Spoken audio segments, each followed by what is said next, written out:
Hello বন্ধুরা, আজকে তোমাদেরকে একটা নতুন ভিডিওটা নিয়ে আসলাম, কাশ্মীর ডায়েরি। আজকে কাশ্মীরে আমরা কলকাতা থেকে বিকেলের ফ্লাইট ধরে আমরা সেই সন্ধ্যে 7:30 নাগাদ পৌঁছেছিলাম। আমাদের আগে থেকে হোটেল বুক করা ছিল, সেই অনুযায়ী আমরা হোটেলে মোটামুটি 8টার মধ্যে ঢুকে গেছি। কালকে আমাদের লোকাল সাইট সিনে বেরোবো। সকালটা কেমন লাগছে, দারুণ না? অ্যাকচুয়ালি আগের দিন খুব বৃষ্টি হয়েছিল এখানে। আমাদের হোটেলটা একদম 6 নম্বর গেটের অপোজিটে ছিল। গেট নয়, অ্যাকচুয়ালি ঘাট। এখানে ঘাট অনুযায়ী নাম্বারিং হয়। 6 নম্বর ঘাটের ঠিক অপোজিটে। যাই হোক, ওখান থেকে আমরা গাড়ি নিয়ে লোকাল সাইট সিনে বেরোলাম। কিন্তু তার আগে দেখো চারদিকটা, ডাল লেকের আশেপাশে সকালবেলা কেমন লাগছে, দারুণ না? মানে মনে হচ্ছে পুরো স্বর্গ। চলো আজকে সারাদিনটা কেমন কাটাবো, কোথায় কোথায় ঘুরবো, সবই তাহলে দেখতে পাবে এই ভিডিওতে। সঙ্গে থাকো, চ্যানেলটাকে সাবস্ক্রাইব করো, ভালো লাগলে অবশ্যই বন্ধুদের সঙ্গে শেয়ার করো। আর কোনো ইনফরমেশান থাকলে অবশ্যই আমাকে কমেন্ট করে জানিও, আমি অবশ্যই তোমাদেরকে জানানোর চেষ্টা করব।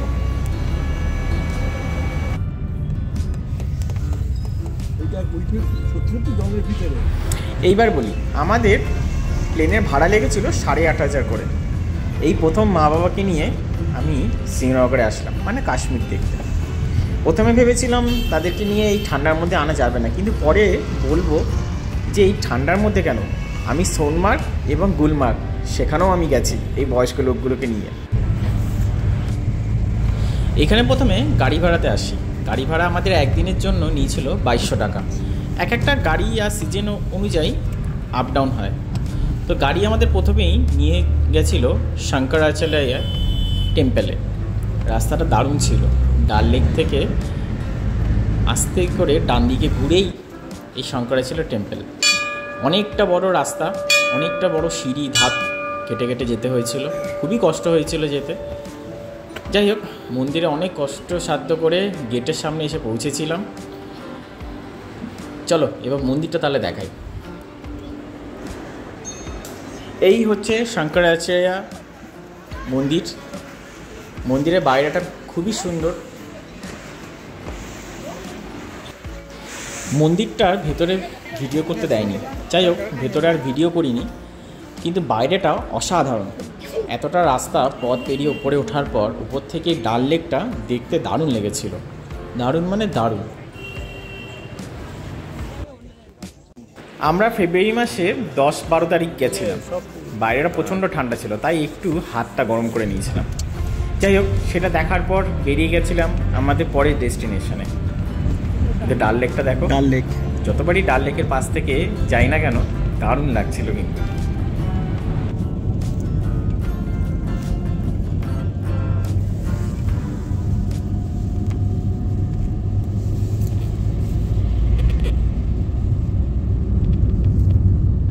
ডাল লেক দেখতে দেখতে যখন এগাচ্ছিলাম জানতে পারলাম এই ডাল লেককে ঘিরে অনেক কিছু আছে, অনেকগুলো গার্ডেন আছে। যেমন আমরা সামনের দিকে যখন এগাচ্ছি, এর পরের ডেস্টিনেশন আমরা যাচ্ছি মুঘল গার্ডেন। কিন্তু ডাল লেক সত্যি দারুণ জায়গা। এই দেখো চলে এসেছি মুঘল গার্ডেন। মুঘল গার্ডেন বাইরেটা কিন্তু দারুণ ছিল। কিন্তু এখানে বলে রাখি, মুঘল গার্ডেনে আমাদের এন্ট্রি ফিস নিয়েছিল মাথা পিছু 30 টাকা করে। এই মুঘল গার্ডেনের ভেতরটা ঢুকেই সামনে যে পাহাড়টা দেখছো, হালকা করে কুয়াশা ঢেকে দিয়েছে আর মেঘ ঢেকে নিয়েছে। চারদিকে এখন টিউলিপের জন্য প্রস্তুতি নিচ্ছে। অ্যাকচুয়ালি এটা টিউলিপ গার্ডেন নয়, কিন্তু এখানে সব গার্ডেনই ফুল দিয়ে পুরো ঢেকে যায় মে মাসটা। তাই এখানে দেখছিলাম বিভিন্ন জায়গায় সব গাছ লাগানো শুরু করে দিয়েছে, ফুল লাগাচ্ছে।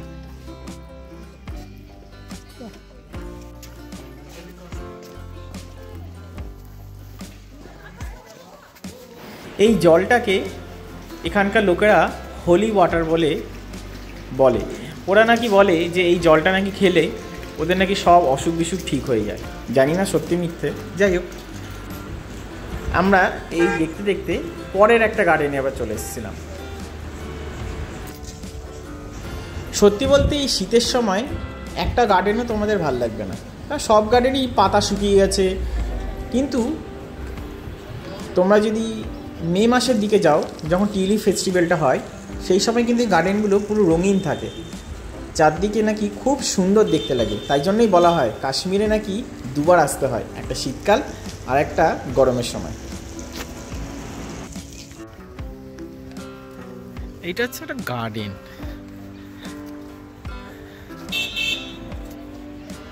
যখন একটু গরমের সময় হয় তখন এখানে অনেক ফুল টুল ফোটে, তখন এই গার্ডেনটা ভালো লাগবে দেখতে। শীতের সময় তোমাদের অতটা ভালো লাগবে না, সব গার্ডেনই মোটামুটি এখন সেম। আর এটা একটা ছোট লেক আছে, অনেক বড় গার্ডেন। ওমা ঠিক আছে তো।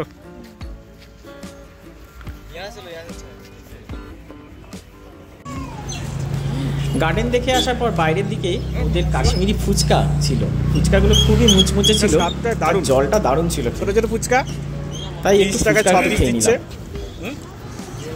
কিন্তু যাই হোক, কলকাতার ছেলে তো, ফুচকার দাম ছিল প্রচণ্ড বেশি। মাত্র 6টা ফুচকা দিয়েছে 30 টাকা।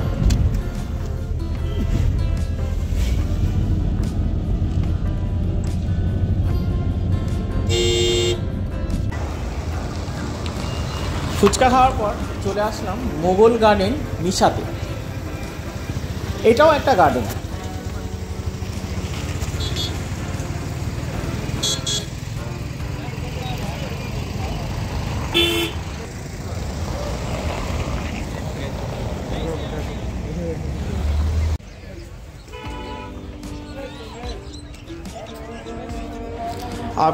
আর সব গার্ডেনেরই এন্ট্রি ফিস 30 টাকায়। কিন্তু আমি তোমাদের একটা কথা বলবো, যদি তোমরা শীতকালে যাও এই গার্ডেনগুলোতে গিয়ে কোনো লাভ নেই, কারণ সেরকম ফুল পাবে না দেখতে, রঙিন জিনিসটা এত সুন্দর করে ওরা সাজায় সেই জিনিসটা দেখতে পাবে না। এই দেখো চারদিকে সবে গাছ লাগিয়েছে, আস্তে আস্তে সামারটা আসবে তখন এখানে ফুল ফুটবে, মানে এই মে জুনের দিকে ফুল ফুটবে।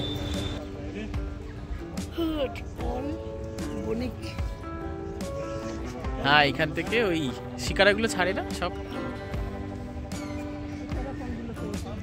এই যে না না না এই নৌকাগুলো কি শিকারা বলে। এইখানে দেখো এই দুপুরবেলায় সব শিকারা রাইডে বেরিয়ে পড়েছে। আমরাও শিকারা রাইড করবো আজকে বিকালের দিকে, কিন্তু এই দুপুরবেলার থেকে আমি তোমাদের সাজেশন দেবো সবসময় বিকালের দিকে শিকারা রাইড করো, তাহলে খুব সুন্দর লাগে নাকি সূর্যাস্তটা দেখতে।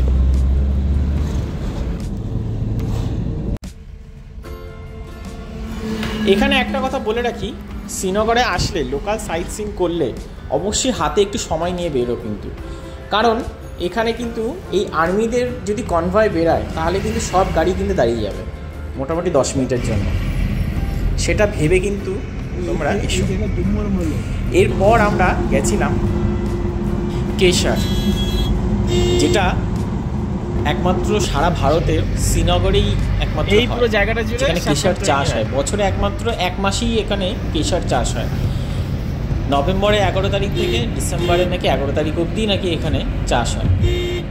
এবার 11 তারিখ কিনা জানি না, বললো তো আমার ড্রাইভার দাদা বললো ঠিক নভেম্বর আর ডিসেম্বরের মাঝামাঝি সময়ে নাকি এরকম চাষটা হয়, এই 1 মাস ধরে।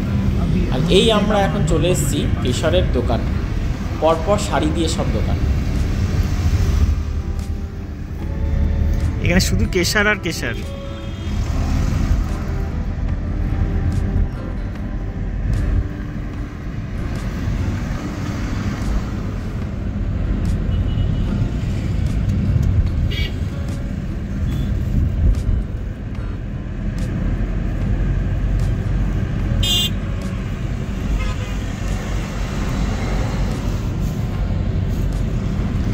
এখানে তোমরা অনেক কেশরের দোকান পাবে, ছোট বড় সব দোকানেই প্রায় সমান দাম, প্রায় 3 লাখ টাকা কেজি।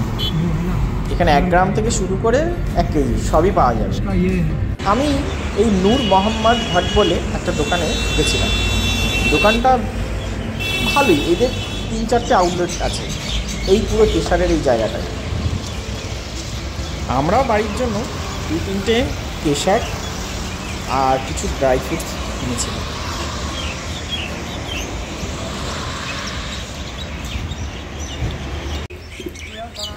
এরপর আমরা এখানে স্পেশাল কাশ্মীরি কাওয়া একটা টি আমরা ট্রাই করেছিলাম। দোকানটা শুনেছিলাম খুব ফেমাস এখানকার কাওয়া টির জন্য। 50 টাকা করে নিয়েছিল।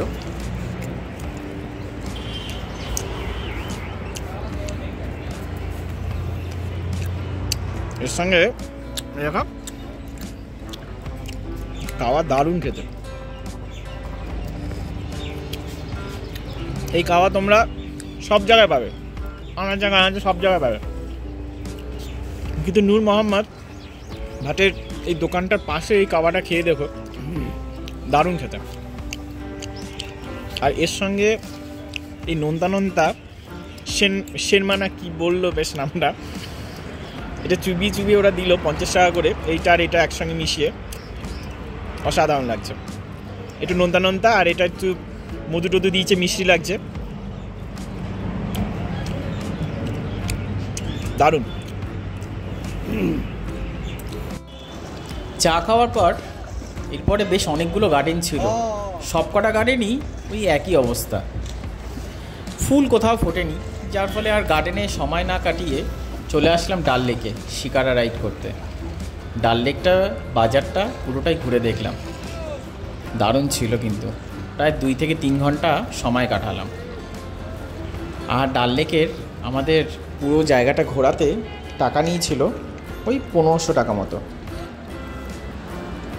আর ডাল লেকে যেতে যেতে এই চা খাওয়ার অভিজ্ঞতাটা কিন্তু দারুণ, একবার তোমরা দেখতে পারো। Special Kashmiri saffron T. मुड़ी हो गया, मोड़ी यहाँ पे रहता है हमारे पास कहवा टी, कॉफी। यस, आपके टिकट क्या अपना क्या बनाऊं भैया। এরপর চা খেতে খেতে বিকেলের সূর্যাস্তটা ডাল লেকের জলের ওপর শিকারায় অসাধারণ।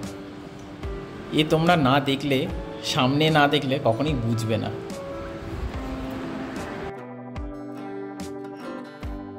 তো তোমরাও চিন্তা করো না, তোমাদের বাড়িতেও যদি এরকম বয়স্ক বাবা থাকে, অবশ্যই তোমরা কাশ্মীরে শীতকালে নিয়ে আসতে পারো।